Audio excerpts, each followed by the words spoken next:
Um, Hi, everybody. Thanks for coming to this talk on Unthinkable AI. I'm very happy today to have with me Jean-Vincent Simonet, Kimberly Boutin, and David Desrimais, who are my guests for this talk. So just before, I would like to introduce a bit the topic and tell you why this talk is titled Unthinkable AI, les impensés de l'IA en français. Maybe giving you a few numbers. I'd like to start by facts. Basically, in 2024, 16 billion images were generated by AI. Yet, as you probably all noticed, as part of les Rencontres de la photographie d'Arles, there is no exhibition on AI. Maybe it's a little elephant in the room. So I'm very happy to have that talk and maybe to talk a bit about it. Again, another key figures, how many data centers in the world? 5,657 as of to date. So basically, AI is there. Whether we like it or not, it is there. It is everywhere in our everyday lives. And again, not part of the program, although I noticed it's actually very part of the Luma program. So maybe there is something also here that we can discuss with our guest. Anyhow, why Unthinkable AI? Because I wanted to give this talk with my guests because they all have something in common. They come from very different perspectives. First of all, they all have very complementary profile.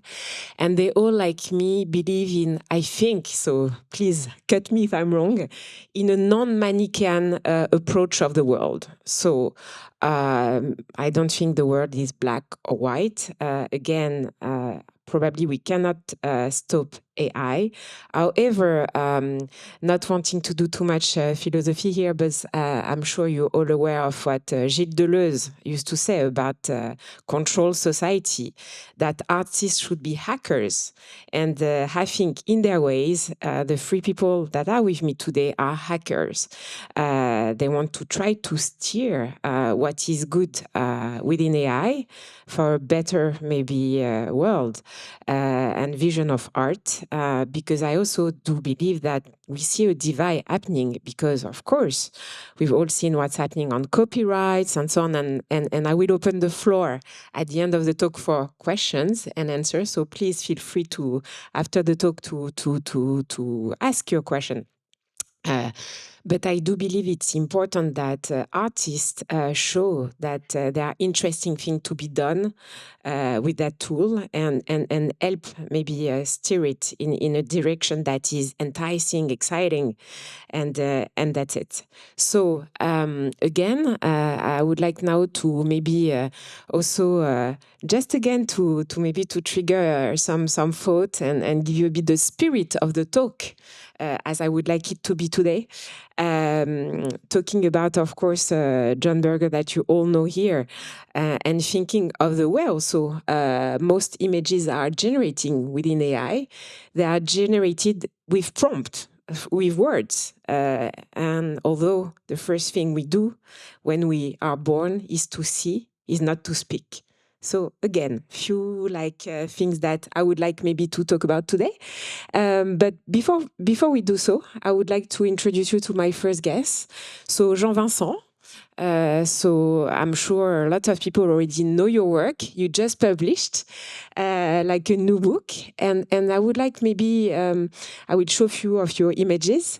But I think why I wanted you to be with us today, first because you did a very famous photographic school, so somehow traditional, let's say, career path within photography. But then you are really having a very interesting approach on the medium. But again, I think you're better than myself to introduce yourself. So please tell us a bit and let me know when you want me to show your images. I can click and be your assistant. Thank you for inviting me. Yeah, maybe you can directly jump to a first visual. I was actually really surprised when I got an invitation for you because none of my work is made with AI. Actually, I don't work with AI, but it's true that I produce images using experimental printing techniques. So everything that I do is totally physical. It's not at all transformed by any kind of software or AI. But lots of people tend to think that my work has some kind of generation made by computer. So I think it's an interesting comparison. But I was a bit like feeling as an imposter being there, but it's okay, we will see how it goes.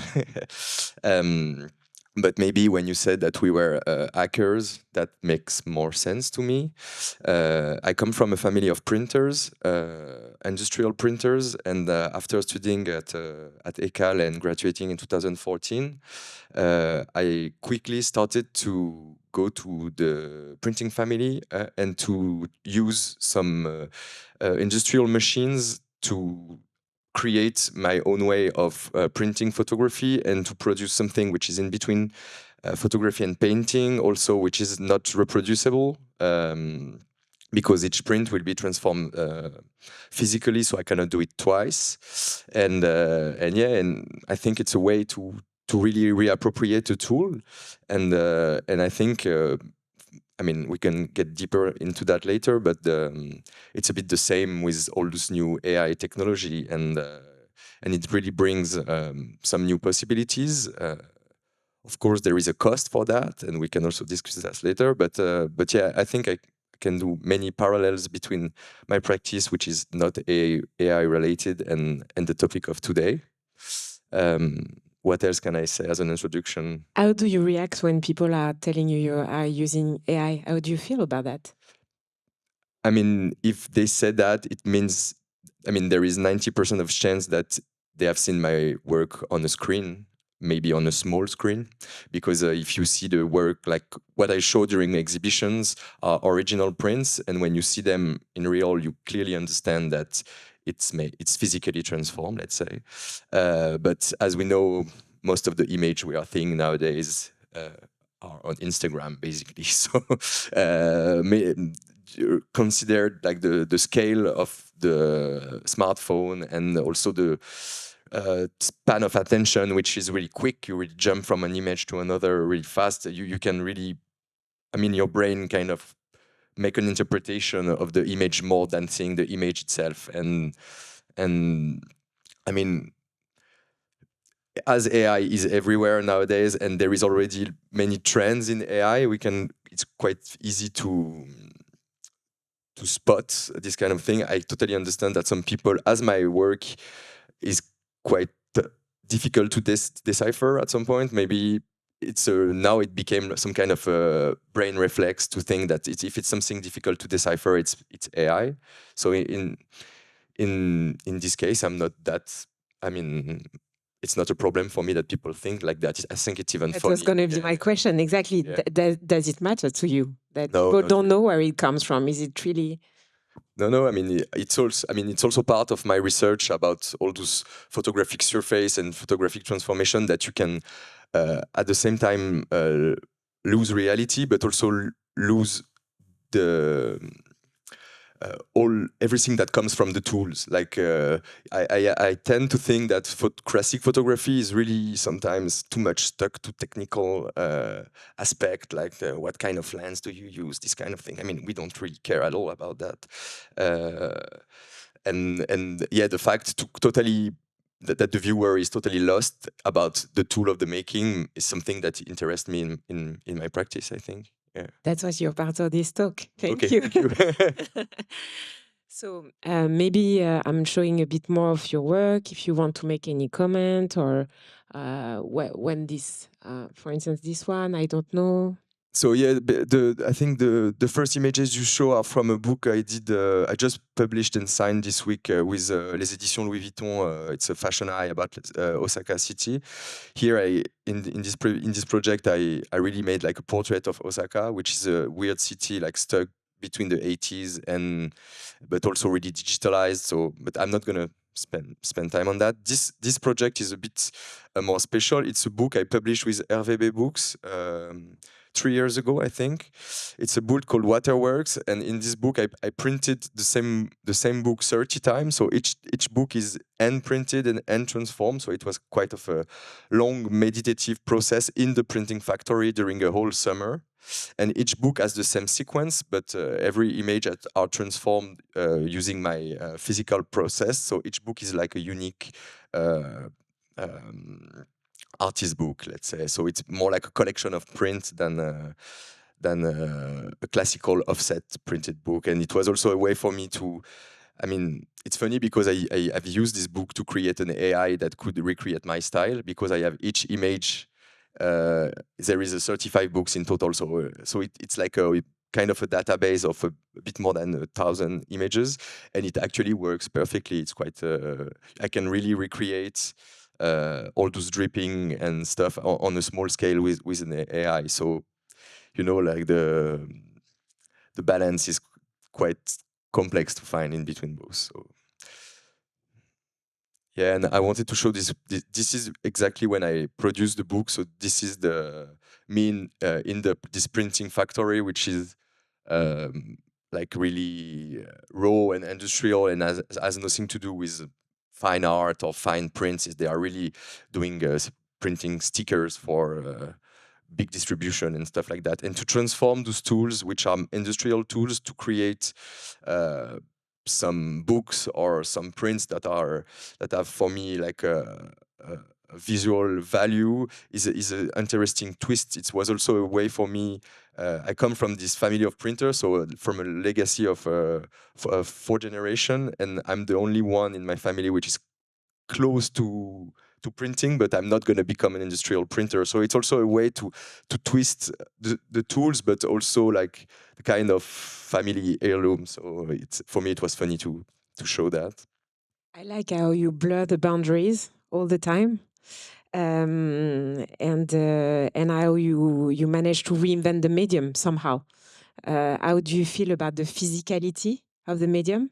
Because somehow, if people have seen your prints, it's very tactile. You want to touch, and your process is actually very, very physical. Mm-hmm.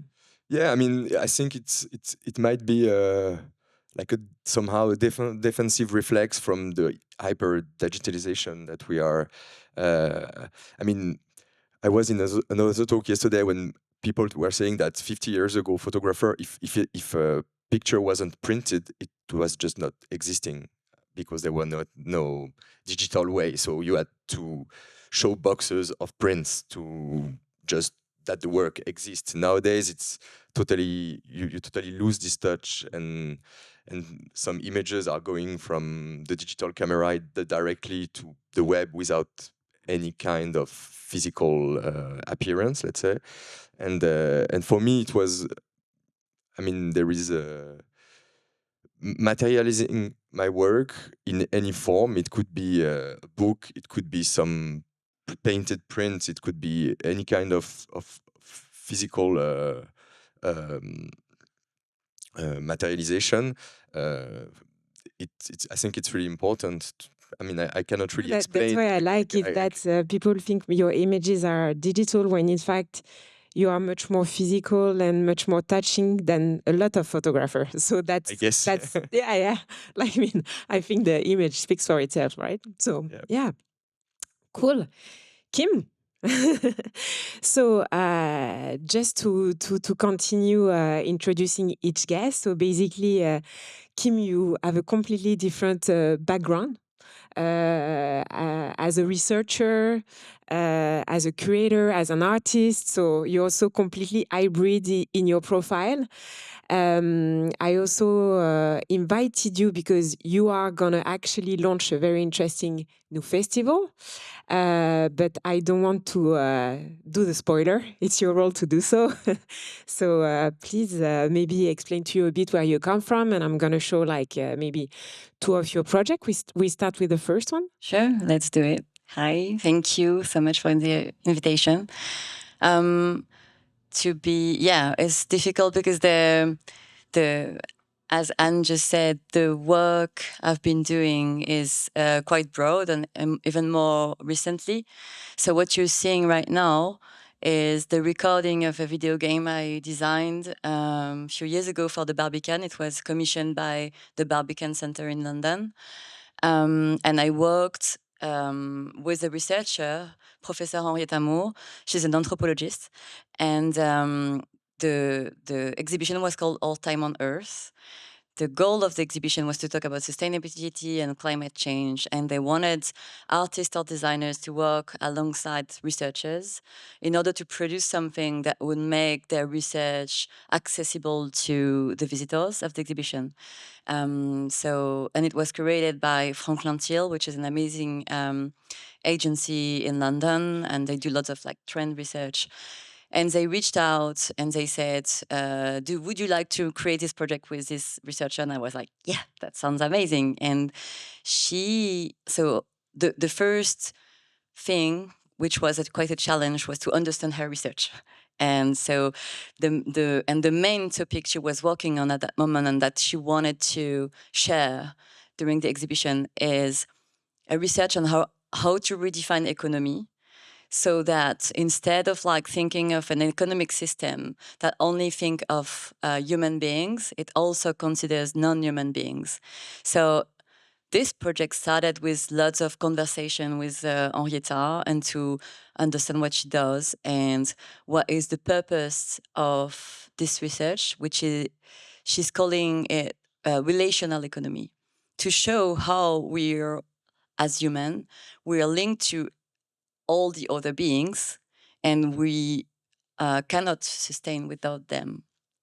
And so this is a video game, which is the outcome. But I think the narrative on how it was created is interesting. So I started thinking of so my background. To start with that, my background is from interactive design, and more specifically, interactive design for the web.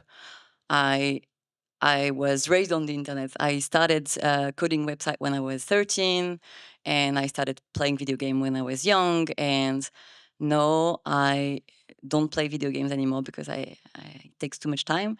But I still make websites and I create interfaces. But I also do research and artistic work.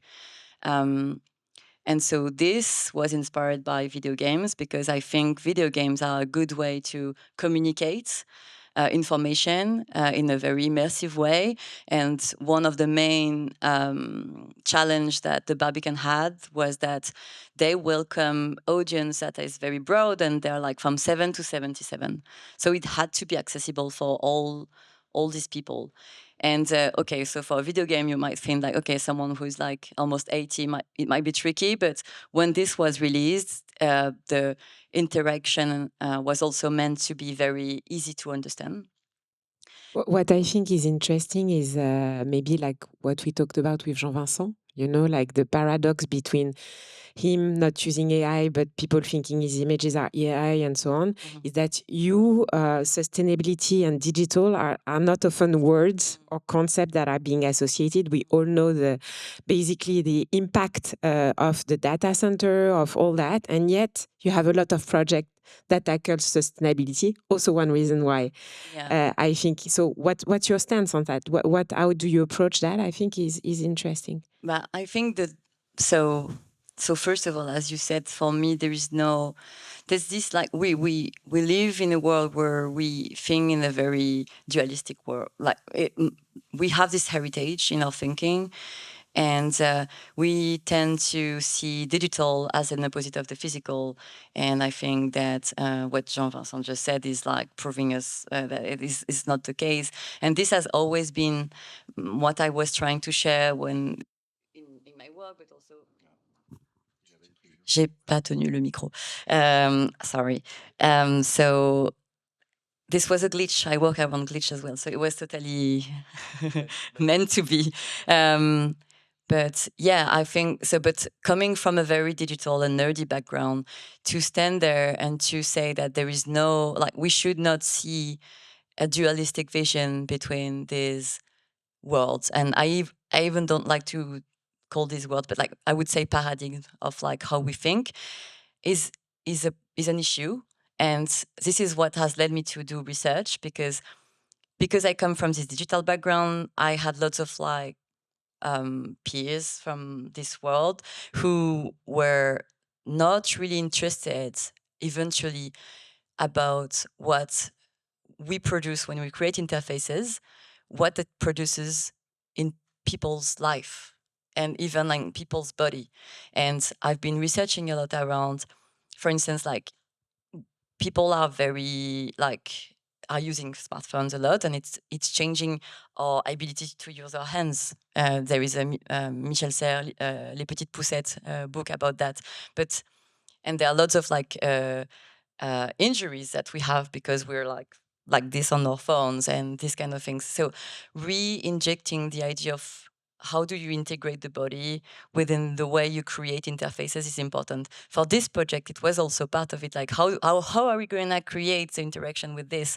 So there was a lot of research. So it's not to get into the details, but it's like a tactile, it's an iPad and there is a screen in front of you, but you should be looking at the screen, not at the iPad. So how do you, the iPad is good because we are all used to touch screens, and then we can turn that into a device, but then making people look at the screen and trying to find something that is very intuitive so that people can actually interact and play that game that only takes 2 minutes. And within 2 minutes, you complete the game, and it's based on an algorithm that we created based on Henrietta's research, which is algorithm is a complex word to say. It's just a table. It's that says, so you can embody different characters: the mountain, the river, the bird, the human is also part of them. And the table is just like, how much do we depend on each other? And so we human in this table that she created for the game, we depend a lot on other beings. They don't need us much.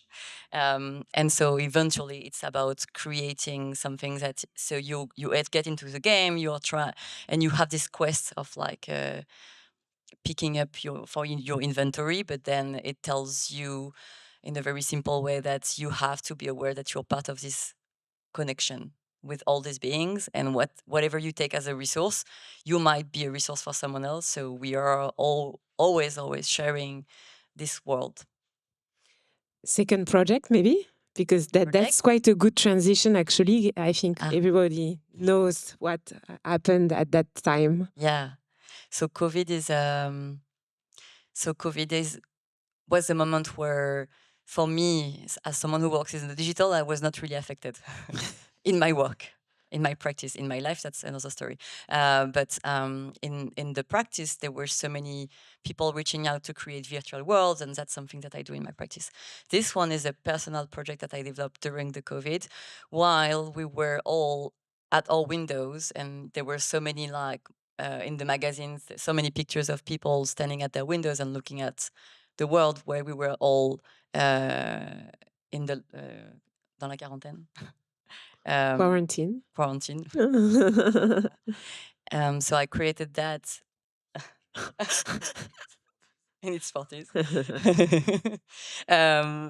So it invites users to take a picture from the window, and it takes the material of these digital images, the pixel, and it stretches them to create a collective landscape that becomes this what you see in the background, basically. So it's kind of like melting down all the pixels of the skies to recreate a collective landscape. And yeah, the piece is still online. It's through the window.online, and it's still running. And obviously, like, there is sometimes we see colors and you're like, that's not the sky. But I think it's really interesting for me to think of that as a way to create something together, because there is a lot of and rightfully a lot of criticism around technology and digital technologies that are making us alone and lonely and separate us from each other. And I like to think of interfaces that can provoke the opposite. And so for me, that's interesting to like, you make this gesture by yourself while you are in quarantine, and you actually participate to something that only makes sense when everything is together. So your image by itself, it doesn't really matter. So I think it's perfect transition to say, why then have you decided maybe to launch a new festival? Which name is New Ways of Seeing? Tell us a bit more. It's it's a bit everyone will want maybe please to come to participate. Paris, end of October.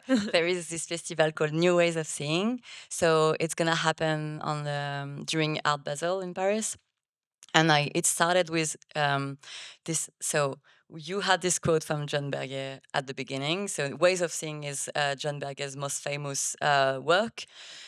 So you might all know what it is, but I'm just gonna very, very quickly introduce. It was created at the end of the 60s, early 70s. It's a BBC TV show. It's also a book. And it was created at this moment when the television was in our homes. And John Berger is a writer, and he did this research about the fact that suddenly the images arrived in our homes, and in this device, which was the TV, we had images that were art and images that were advertising, but we were all seeing them in our home in this frame that was making everything at the same level somehow. So it's a study on like how images are changed by this technology that was. Yeah, and I think it's a perfect parallel with what's going on. So that's why we both use that. And so New Ways of Seeing is an attempt at doing the same gesture. So the festival is actually the first event that I'm creating, but I'm creating a non-profit organization which is called New Ways of Seeing, and I hope to do more things like that, like workshops, but to have these conversations about how technology is shaping the way we create images and the way we receive images, and through technology, and especially right now, the technology is moving in a very, very at a very quick pace. So the themes that you see below are the themes that we're gonna have during these conversations. These conversations are bringing together artists, researchers, designers, creative technologists, and it's really meant to be for an audience that doesn't have to have a background in the understanding of technology. It's here to share and to have this conversation where we talk about collective intelligence. How does that resonate for all of us? A bit like what we're doing today. We come from different practices, but like AI resonates in a different way for all of us. So it's similar to that, creating these conversations, but also there will be screenings, performances, and all of that hopefully creates critical thinking. It's also an educational project.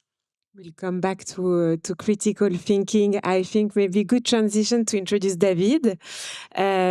So David is a publisher that will also introduce himself as being a bit the pioneer of collection. Very briefly, thank you, Anne, for the invitation. Yes, so I'm a book publisher. That's me again. I run the publishing house that's called JBE Books, born Jean Boite Edition in Paris. And the publishing house particularity, if there's one, is that it's really rooted into this digital culture.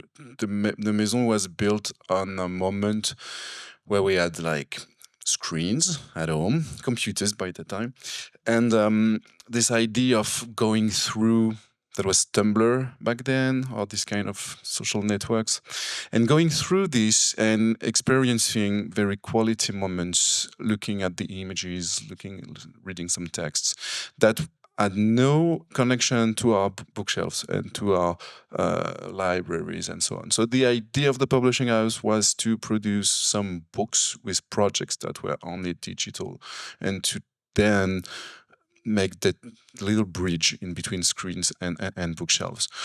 So it was one book a year to start with, slowly. Now it's 12, and those are some books good books. Can you come back to this first image, please? And you didn't put the second one. The same one when I'm talking in front of the same one because I wanted people to take another picture of me. Well, don't. Okay, I got the second one of me talking about this image, and I wanted you to take it. Well, too bad. Forget about that.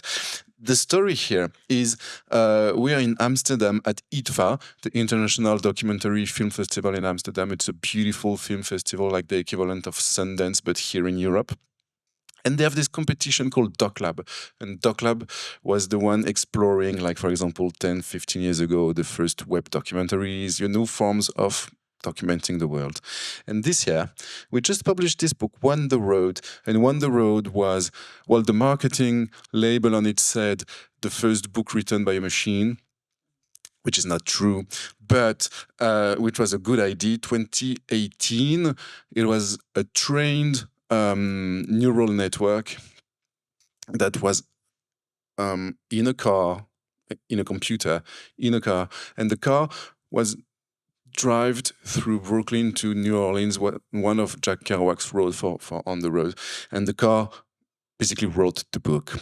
It's a little bit more than this, but that's the idea. And so the book was like this year awarded the most, what's the award? Like the best document on the world, something like this. So this festival for documentary thought that the best digital thing this year was a book exploring our world through these new ways of reading, in this case, which was so interesting because it was before GPT-4, 3, and the current version of AIs.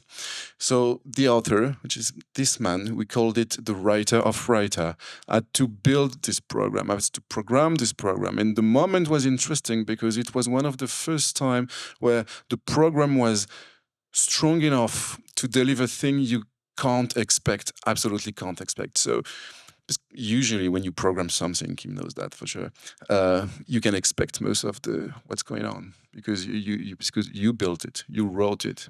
And in this case, what was new, that was like what is happening was completely unexpected. So what we done here and what was so interesting to do is like, he came to me with like a manuscript, like a big pile of, sheets of paper. And he told me the story that I just told to you. And the first phrase is, so when the machine started to write in this car, it said, it was 7 to 10 in the morning, and it was the only good thing that had happened today. It was like, bam! Nobel Prize start, and maybe. And and the story of this picture was, this book was 2018, and we opened a collection that we called Art Plus Machine, because I really, really believed that we're going to do several of this kind, like books that are not made by machines, but that embody this moment of our life was going on. And actually, 6 years went before we've done the second book of the same collection, which was something interesting that I wanted to say today, because of course we had a lot of discussions, beautiful ideas and possibilities, but none of them were really good books, which was so interesting to see. I thought a lot of these moments, let's do this with technology, would make great books, but actually no, that was not the case. It's not a problem with the ideas. It was a problem of the relevancy of making a book out of it. I like what you said, because as I started, I said there has been 16 billion images created last year with AI.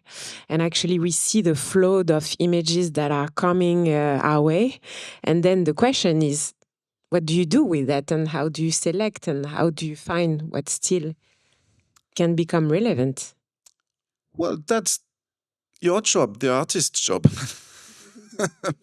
I'm not doing it, but we can choose which artist we work with. But that's also so interesting to see that at the Jeux de Paume exhibition in Paris, because you're right, there is a very few AI things here. That's interesting. Why? Maybe because it's not that interesting. So it's a simple answer. We're going to talk about that. Still. But what's going on in Paris at Jeux de Paume? We have the bonheur de faire the catalogue of the exhibition, and that was interesting. But the exhibition has a little not défaut, mais faiblesse, weakness. It's like we really ask for artists something I'm not sure they could really give. Like the Jeux de Paume exhibition says, artists, tell us what's going on in this AI world and what can you do with that, and reveal to us the world we live in and what's the way of producing new images. They can't do that, really, not if we ask like that. There are interesting projects, but not all of them has a real meaning being like exposed in a museum situation, things like that. It's like, so that's interesting. This exhibition is interesting because it shows really like weaknesses of, we request artists to visualize, do something, tell us the world. Well, no, it's not that easy. So, well, that's it. I'm talking too much, but that was the road on the left when we talked about digital Doc Lab Award for digital storytelling. That was the award. It's books for digital storytelling. And then 6 years after, I've done these 2 books that are completely about AI. This one, Outside, is really made by the 2 most beautiful artists. I love working with AI. There's Kay Alado McDowell, also running the AI and art program at Google for more than 10 years. Really, he knows about it. He really knows. And he wrote a script for a comic book. So that's human writing. But you wrote the script knowing that it will be prompted to create a comic book, which changes the writing and the ways of writing something, because you write a beautiful script, great story, knowing that this will be a prompt at some point, and it's changing everything. So Ilan Manwash took this script and made the images with the help of, I think it was Midjourney. And it's a cartoon. So yes. And no, you no, mean but for people who haven't seen the book, inside the images, it's beautiful. It's amazing. It's a great comic book. It's just a great comic book. And as we don't tell the whole story, we have this little red band, unprecedented level of, I like bands around the books, like first Gonzo, that was it. First Gonzo artificial neural network is a genius writer. Because each time the form that you give is different. And again, I think you, the 3 of you, have in common this hybridization of the world. We talk about Jean-Vincent and the physicality of printing, and yet the photography. Kim, of course, we talked also about talking, for instance, about sustainability with digital, because there is no divide, exactly as you explained. And you, one time it's text with like a car that was quite physical, actually. Then this is more like inspired by cartoons and so on. So each time it takes a different like form. Yes. But for example, now, and the third one is a beautiful one, I've got the merchandising, actually. Our Stress is the artist and author of the third one. It's beautiful too, more about text, more about interactions in between an artist and the machine. That reveals to us, of course, that in every moment like this, all resides in the quality of the question. That's why I'm going to stop talking. But now I have the feeling, like, for example, right now, that I've done my AI trilogy, and I don't want to make another one anytime soon, which might be wrong and change my mind. But this is like, tell us why. The machine writing the text. This is like this interaction in between prompting, generating images, putting all together in the shape of a comic book, which is perfect for doing that, merging text. And this is about like discussion, conversation, and that's it. No, I don't really know why. I have no more. I have interest a lot in these questions and matters, but I'm not sure we need another book to express that. I mean, it's so much better on my phone. So much. No, really. No, it goes faster, quicker. And I like I'm very fascinated by a lot of AI projects, and I'm interested in this, but not to the books. So now that we've done this little round table, I would like to interact a bit. I think speaking of unthinking AI, which is the theme of today, how do you explain? And I don't know, each of you can talk or whoever want to answer my question that why again no show this year about that at Rencontres de la Photo, when we know that there are so many topics about like basically the rights. Why like how do you explain that, and do you have like ideas on how it's going to evolve or how you feel about it? I mean, there is maybe no shows in the Rencontres, but if you take, for example, no, but what I wanted to say is that if you take, for example, some important magazines in photography, like, for example, the Faux magazine did a whole really interesting special edition about photography and AI called Missing Mirror. I think the British Journal, Aperture or British Journal of Photography did also a special edition about AI. So I don't think that there is a kind of differentiation. I think the photography world, the curators and the artists are really taking in consideration the integration of AI in the art practices and in exhibition. There are artists like Trevor Palgen, for example, which has a whole, which is studying this kind of image robotic analysis of images and stuff like that. So I think it's quite present. It really depends. Like, it's a matter of curation, and as we know, like, images have like a really wide range of being worked with or being presented. So for me, it's not. From one festival to another, you don't really have the same curating process, and maybe art is more about black and white prints than AI. I don't know. But I also I think I agree with what you just said, and to follow up on that. So there is this huge exhibition in Paris, Le Monde selon l'IA. What's the English name? The World Through AI. I could have guessed. But I'm fed up about talks about AI. I've been to too many. We are all. I've seen we've heard that too much, and I think that in general, and that's not just like AI. It's just like, as I said, like, I've been working with innovation and technology for a while, but I'm not interested by technology itself, but more what it might allow.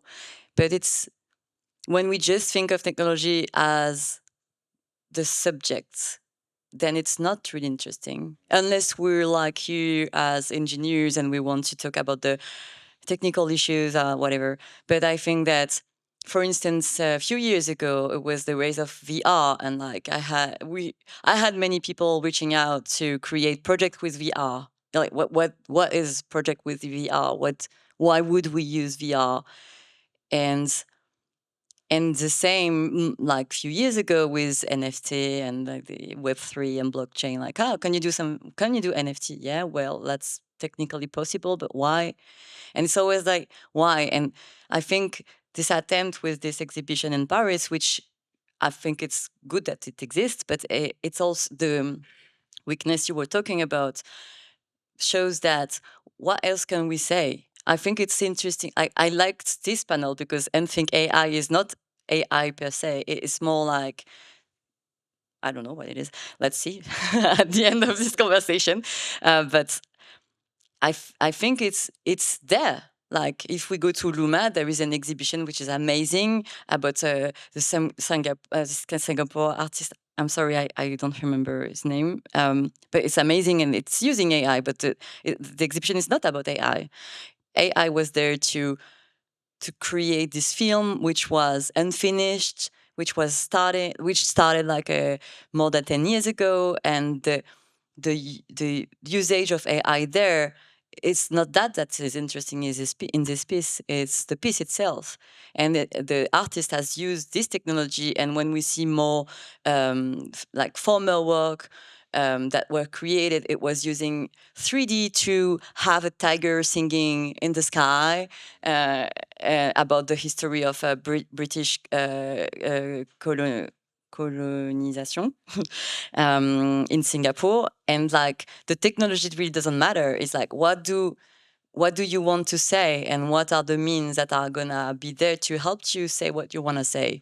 So I'm interested in AI from a perspective which is mainly the paradigm of interface. Right now, that's what's interesting for me. It's like, why is it a chat? Why is it a chatbot? And like, I think that there's not a lot of questions around that, and it's so important because the fact that it is a chat, it's a decision that has been made to make it a chat. It could have been so many different things. To make it a chat, create biases in the way we interact with it, and create the possibility for everybody to adopt this technology, because chatting with someone is something that was already with these objects in our lives, in our habits, in our hands. So that's what's interesting for me. But it's not really AI. It's like, what do we do with it? How does it look like? And of course, I'm testing all the new tools like VO and like all the new stuff. It's interesting to see, but I see a lot of people trying to create things that could have been produced with other tools. So I'm not really interested. But I mean, it's beautiful images, but it's for me because I'm deeply interested by innovation and new ideas and how to create new things, but not just for the newness of things, just because of like questioning the present. Voilà. I agree. The conversation is done.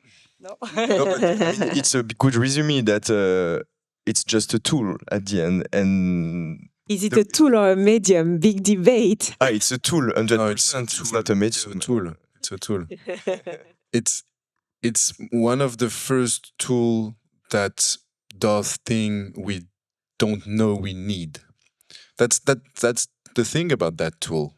It's like, you wanted to put a nail in the wall. Okay, you invent a hammer, and it's like super useful. And AI definitely does so many things. The tool is so powerful. It could do things we don't know yet we want them to do. And that's why it's always so difficult when we ask artists to do, you use that tool and show us the good stuff you can do with that tool. But actually, it's super difficult. Most of them, they just turn it around and, scribbling with a tool that is so powerful that it needs techniques to master, to work with it correctly. And every time it's interesting, it's because it's never about the tool. That's exactly what Kim said. You can use AI, you can use whatever you want. Until this is not the point. The point is the emotions, the quality of the moment we're going to spend in front of a work. I don't care. I don't care about the tool. It's a tool. Let's close this question. Maybe one last question before we open the question to the public. I think maybe about copyright. It's quite interesting. You're a publisher. There is a lot of debate about copyright. You what? To whom does it belong? How the machine is being fed and so on. Do you want to maybe comment on that a bit as a publisher? I think, I can do that because I don't have many friends on that subject, but I share with you the ideas.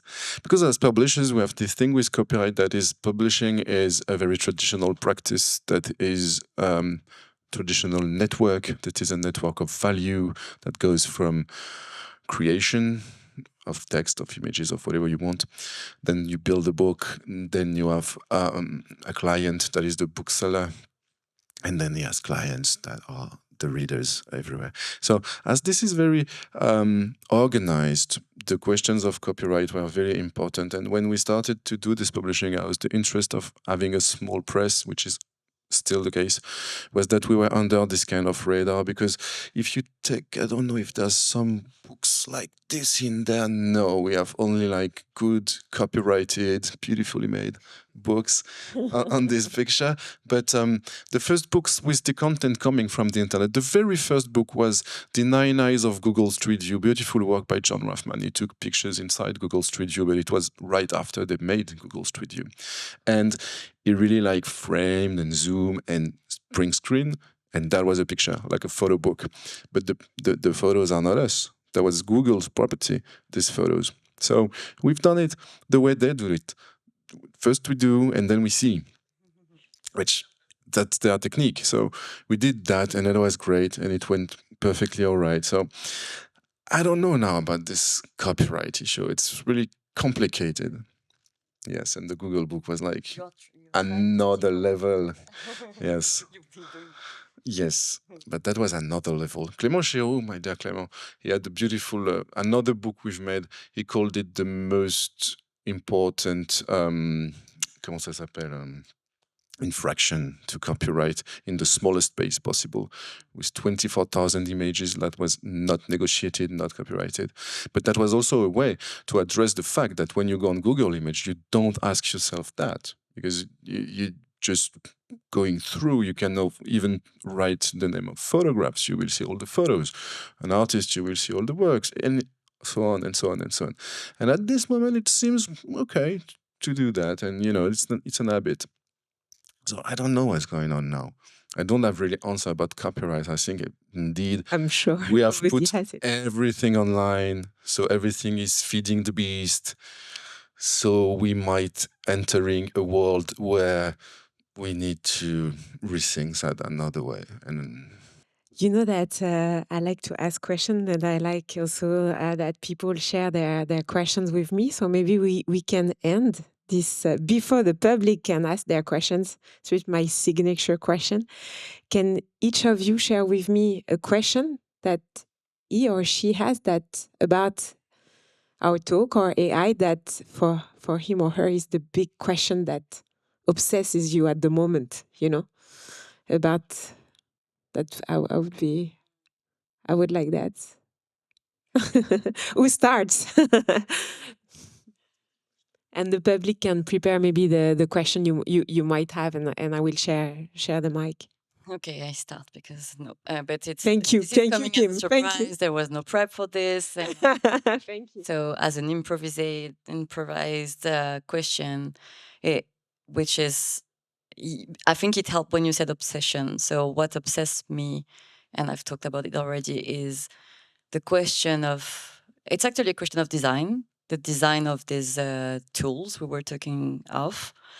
And so when I teach in lots of art schools that are not digital, like they're more like traditional applied arts and design schools. And I go to give workshops, lectures, and I'm here as the nerd teacher, whatever. And one of the things I say to the student is, when you sit on a chair, it's uncomfortable. You change, you get a new chair. With the digital objects that are here every day, the interfaces, but also this and like all the issues that are provoked by these tools, it's uncomfortable, but we do not question them. We do not question these uncomforts. And so what I'm trying to say to these young people who are the designers of tomorrow is like, please try to have the same like critical mindsets around the design that you might produce within this digital world. And it's also a reason why I don't want this separation between the physical and the digital, but how can you bring the same level of awareness when we talk about when you design digital?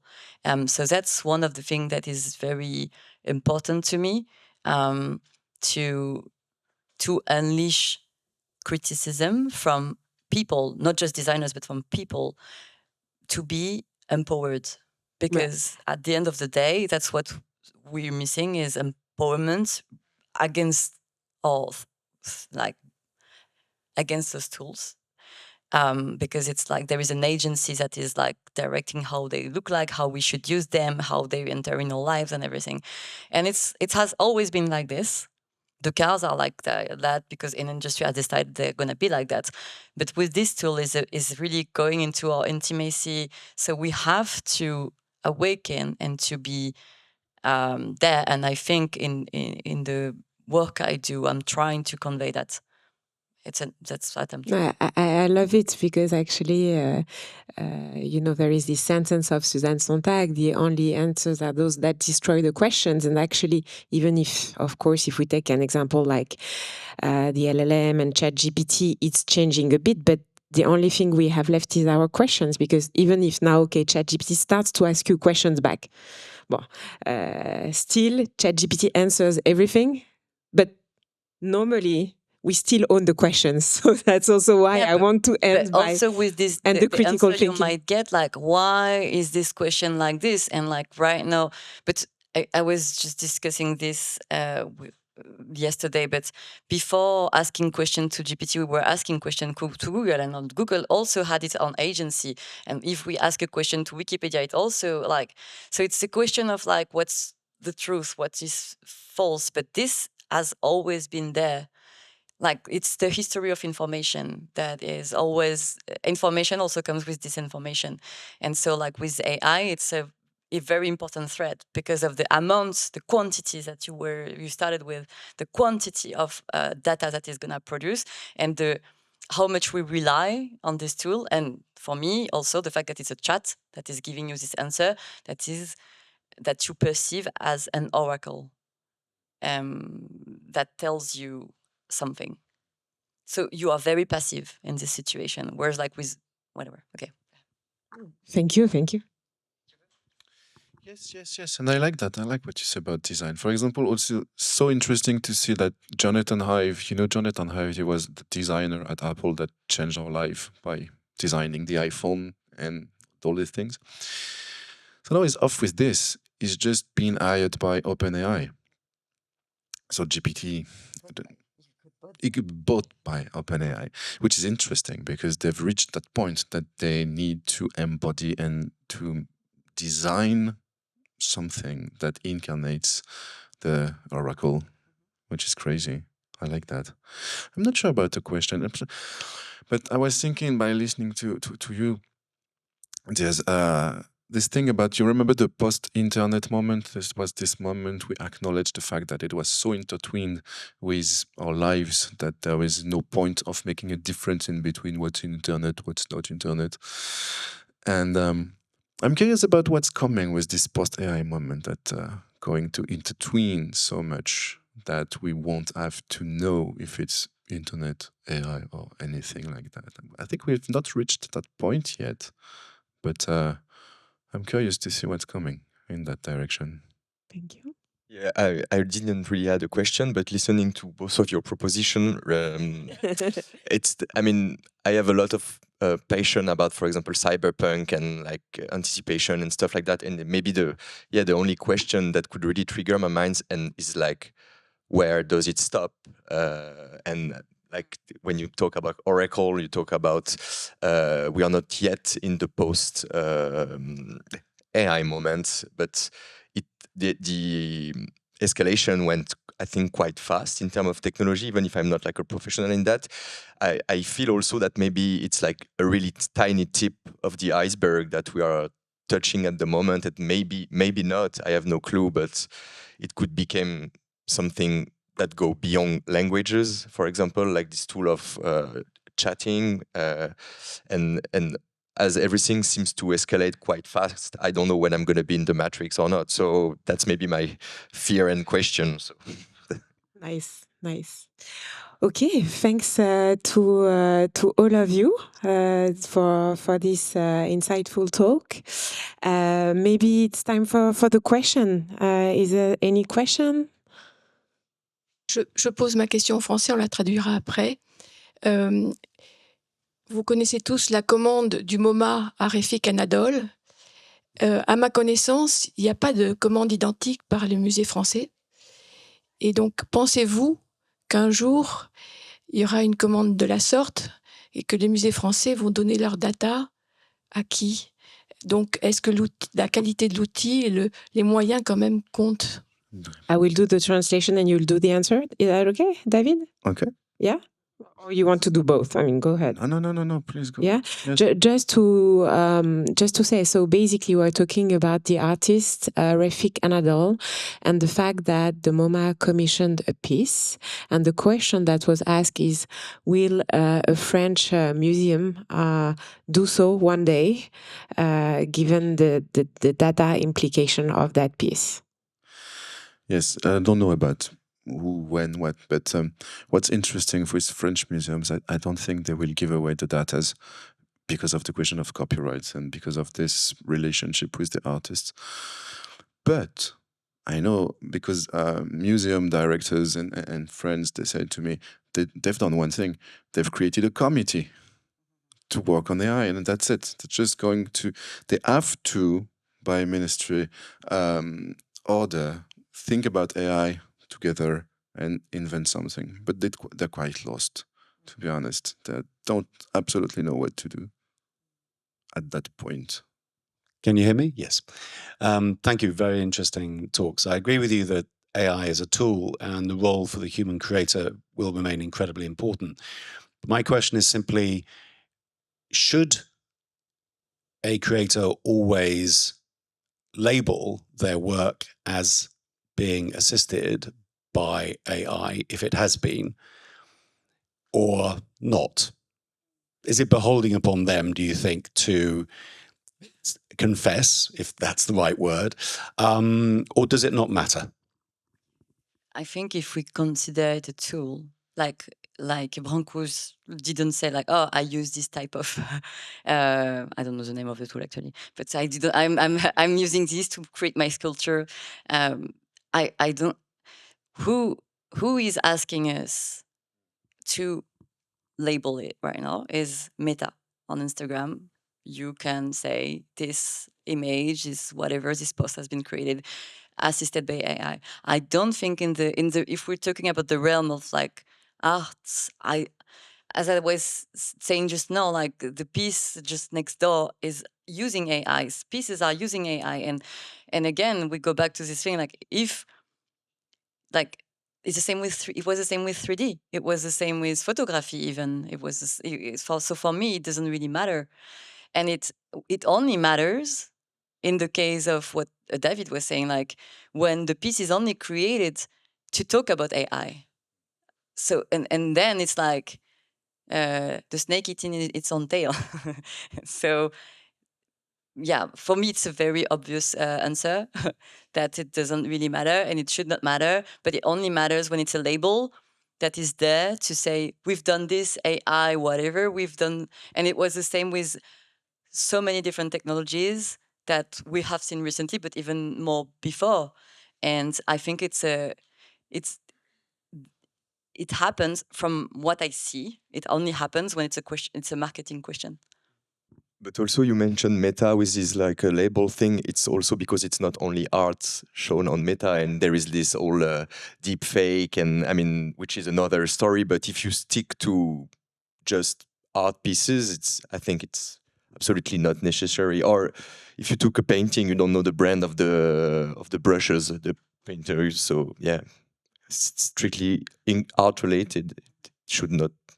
In a few years, maybe everything will be. I mean, even if you take a picture with your iPhone, there is an AI which is separating the sky from the subject and re-putting together without you knowing anything. Am I right? I think so. Yeah. So basically, everything is made with AI. In a more, or I mean, it could be a little stuff or the whole project, but it's starting to contaminate every part of like digital artistic creation. So you can really dissociate it, I think. If you feel the need to say, "Oh, sorry, I used AI," it's because it's a lazy work. It's like if you do your work, you use whatever you need to do your work, and then you have something to show. That's it. You don't have to explain anything. I don't think so. Thank you so much for the talk so far. So my question is surrounding this discussion about AI becoming intertwined with our lives and sort of bounces off the last question that was asked.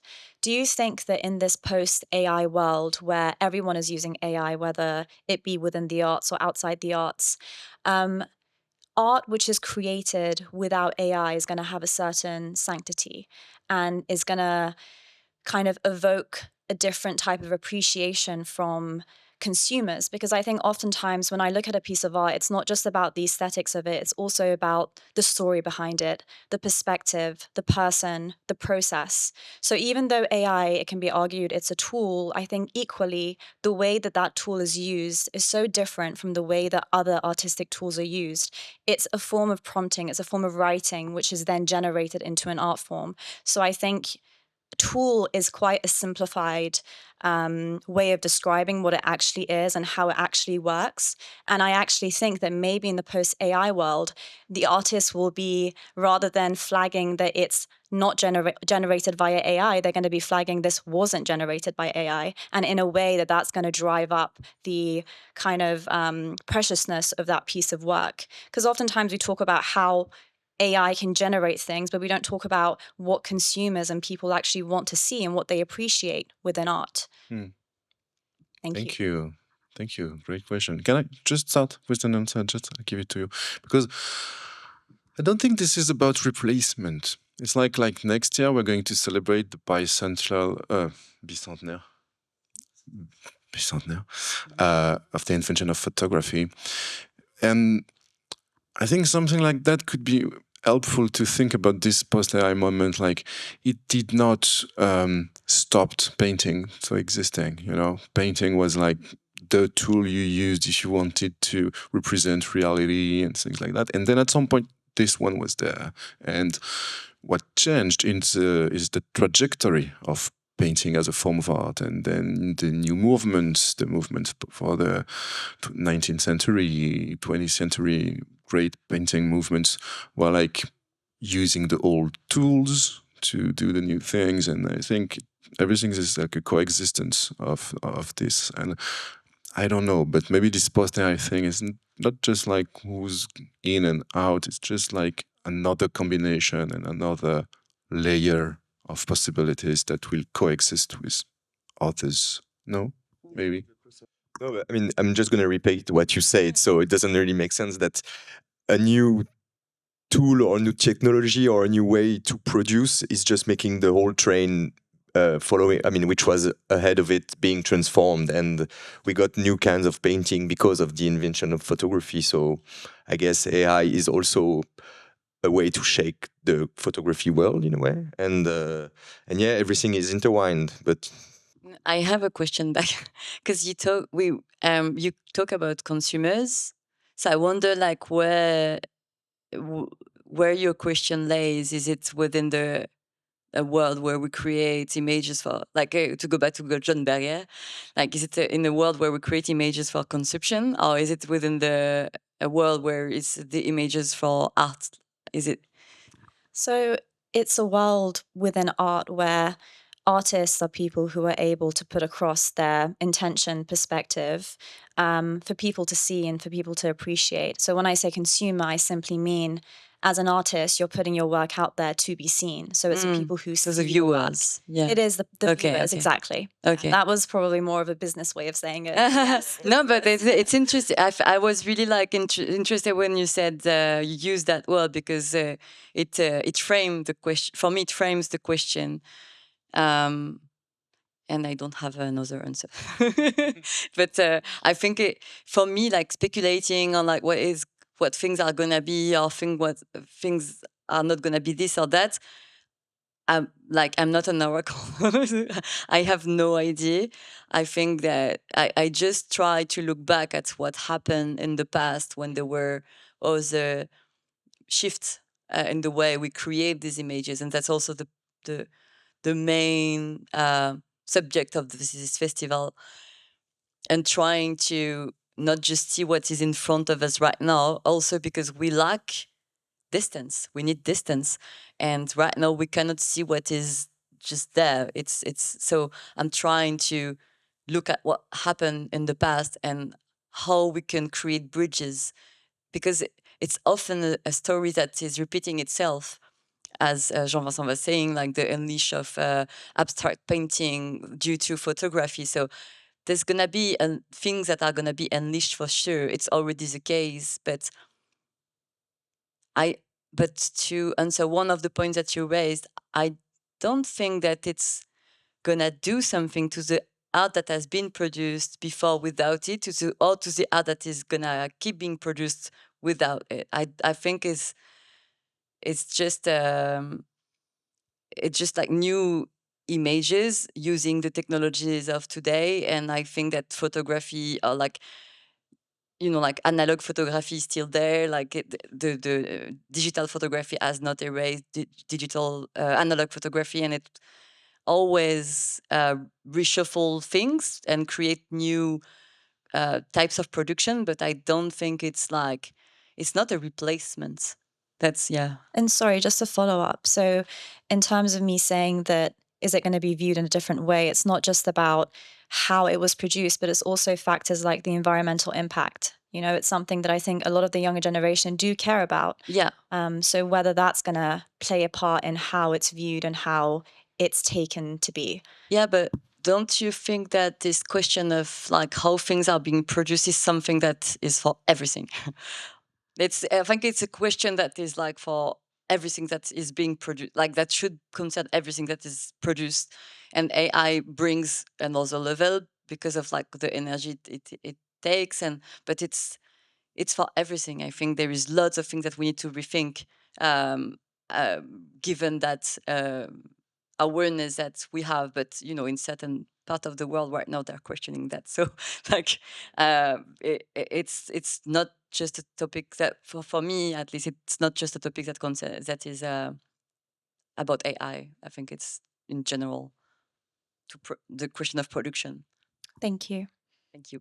I think there was a question just, voilà. Thank you so much. Yes, I have a question. It's not about copyright, but it's a bit close. For me, like the artist, photographer, creator is someone who finds something new, fascinating, something which touches the others. And for example, if you take the creation of the book, where is the point of the creating point of artistic? Where is this artistic moment of finding something new? Is it in the hands of the author who writes the script or this program? Or is it in the network itself? Or is it in the work which the model has been trained on, like the many other works? I mean, where is this point of new? Thank you. I don't know. I think as we said, this is a very small press that I run, so it's very like emotional. I mean, I choose. So that is kind of a curating thing. So it's all about the feeling. If we have this combination of the feeling of the content, the dispositif, the technology shock that this is possible and I didn't know it was possible, and if everything combines and we say, oh, that will make a great book in my shelf, but also for the characteristics of the book, which is to be perennial. That's a book I want to have, read, or just look at in my bookshelf in 10, 20 years. Also to remember that moment, also to remember these moments, these shifts. And that's maybe why we've done so few on this subject, because this combination and this emotion in the end did not happen that much. So I don't know if it's a good answer, but it's very personal, and there is no true in this. It's just a feeling. And also, if I can sell some, because I live on this, so it has to find readers through the booksellers in an economic process that is very traditional. So this is this combination of things, I think. Just to conclude on your positive note, maybe, and saying how emotional it can be, and given our encounter, which I think for the people who are there, and I had written that book and I sent it by mail David, whom I had never met in real life. And the next morning, he told me, come to my office. So I also want to send that message that everything is intertwined, physical, digital, and I think it's quite a beautiful maybe conclusion for that talk. Unless there are any more questions, because I want to thank my guests for coming today, physically coming, physically being involved. And to all of you, of course, for coming to that talk. I hope it was of interest. And I don't think I've missed any question, right? So thank you. Thank you.